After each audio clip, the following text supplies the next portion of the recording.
আসসালামু আলাইকুম। আজকের ভিডিওতে আমরা আলোচনা করব রোগের কারণ, রোগীর কাতরতা, ঘামের ধরন, পানি পিপাসা, খাবারে ইচ্ছা ও অনিচ্ছা, কি করলে ব্যথা বাড়ে বা কমে। এই সমস্ত লক্ষণের উপর ভিত্তি করে বাতের ব্যথার জন্য কোন হোমিওপ্যাথি ঔষধ আপনার জন্য উপযুক্ত তা বিস্তারিতভাবে আলোচনা করা হবে। তাই ভিডিওটি শেষ পর্যন্ত দেখুন, কারণ ভুল ঔষধে বাতের ব্যথা ভালো না হয়েও আরও বেড়ে যেতে পারে। বাতের ব্যথা কি? বাতের ব্যথা বলতে সাধারণত জয়েন্ট পেইন, হাঁটু, কোমর, ঘাড় ও আঙুলের ব্যথা, সকালে উঠে শক্ত ভাব, আর্দ্র আবহাওয়ায় ব্যথা বৃদ্ধি, এই সমস্ত সমস্যাকেই আমরা বুঝি। হোমিওপ্যাথিতে রোগী বিশ্লেষণ করা কেন জরুরি? হোমিওপ্যাথিতে রোগ নয়, রোগীর চিকিৎসা করা হয়। তাই একই বাতের ব্যথায় একজনের ঔষধ একরকম, আরেকজনের ওষুধে ভিন্নতা থাকতে পারে। এখন লক্ষণ অনুযায়ী ঔষধ দেখি। প্রথমে আমরা জানব রোগের কারণ অনুযায়ী ঔষধ। যেমন ঠান্ডা লাগার পর ব্যথা শুরু হলে।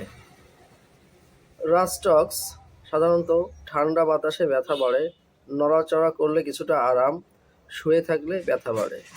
এজন্য আমরা সাজেস্ট করতে পারি রাস্টক্স 30 দিনে 2 বার সেবন করার জন্য। এখন আসবো ভেজা বা স্যাঁতস্যাঁতে জায়গায় কাজ করার পর। ডাল কামড়া, বৃষ্টিতে ভেজা সময় ব্যথা বেড়ে যায়, ঠান্ডা ও ভেজা আবহাওয়ার সমস্যা, গরমে আরাম।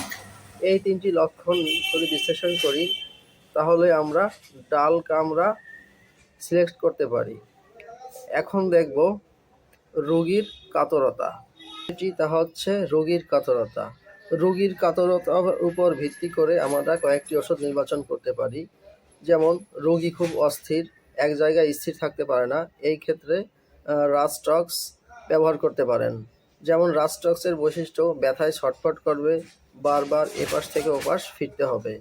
নড়াচড়া একদম সহ্য হয় না, এই ক্ষেত্রে আপনারা ব্রায়োনিয়া অ্যালবাম সিলেকশন করতে পারেন। নড়লেই ব্যথা বাড়ে, এক জায়গায় শুয়ে থাকতে চায়। এখন আমরা জানবো 3 নম্বর পয়েন্ট, ঘামের ধরন অনুযায়ী ঔষধ। ঘাম হলে ব্যথা কমে, এক্ষেত্রে রাস্টক্স। ঘাম হলে দুর্বলতা বাড়ে, সেই ক্ষেত্রে ক্যালকেরিয়া কার্ভ। ক্যালকেরিয়া কার্ভ এর 3টি বৈশিষ্ট্য, যেমন মাথা ও ঘাড়ে ঘাম বেশি হবে, শরীর মোটা হবে, ঠান্ডা একেবারেই সহ্য করবে না বা সহ্য হবে না। এখন আসবো পিপাসা কেমন। রোগীর পিপাসার উপর নির্ভর করেও আমরা ওষুধ নির্বাচন করতে পারি। খুব বেশি পানি পান করতে চায়, সেক্ষেত্রে ব্রায়োনিয়া ব্যবহার করতে পারেন। ব্রায়োনিয়া একবারে অনেক পানি পান করবে, মুখ শুকিয়ে যাবে। খুব কম পানি পান করবে পালসেটিলার রোগী, মুখ শুকালেও পানি পান করতে চায় না, ঠান্ডা একেবারেই সহ্য করতে পারে না। এখন জানবো 5 নম্বর পয়েন্ট, রোগীর খাবারের ইচ্ছা এবং অনিচ্ছার উপর ভিত্তি করে কয়েকটি ওষুধ নির্বাচন করা যেতে পারে। যেমন রোগী টক বা মিষ্টি খাবার খেতে চায়, এক্ষেত্রে ক্যালকেরিয়া কার্ভ। যদি ঝাল ভাজা খেলে ব্যথা বাড়ে তাহলে নাক্স ভূমিকা। নাক্স ভূমিকা কেন ব্যবহার করব? রোগীর স্বভাব, কোষ্ঠকাঠিন্য এবং মানসিক চাপ, এর উপর ভিত্তি করে আমরা নাক্স ভূমিকা ব্যবহার করব। এখন জানবো কি করলে ব্যথা বাড়ে বা কমে।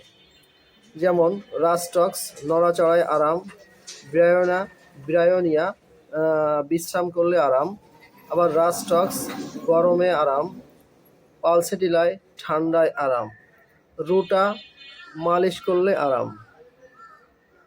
সবচেয়ে গুরুত্বপূর্ণ ঔষধ যেমন রুটা, হাঁটু ও লিগামেন্ট পেইন্ট, সিঁড়ি ভাঙতে কষ্ট। ক্যালকেরিয়া ফস এর বৈশিষ্ট্য হচ্ছে হাড় দুর্বল, দীর্ঘদিনের বাত। আমরা ডোজ হিসেবে ডোজ সাধারণত ব্যবহার করতে পারি। যেমন 30 শক্তির যদি ঔষধ আপনি ব্যবহার করতে করেন তাহলে দিনে 2 বার সেবন করবেন। যদি 200 পটেন্সি ব্যবহার করেন তাহলে সপ্তাহে 1 বার। আর বিশেষ সতর্কতা হচ্ছে একাধিক ওষুধ একসঙ্গে সেবন করবেন না।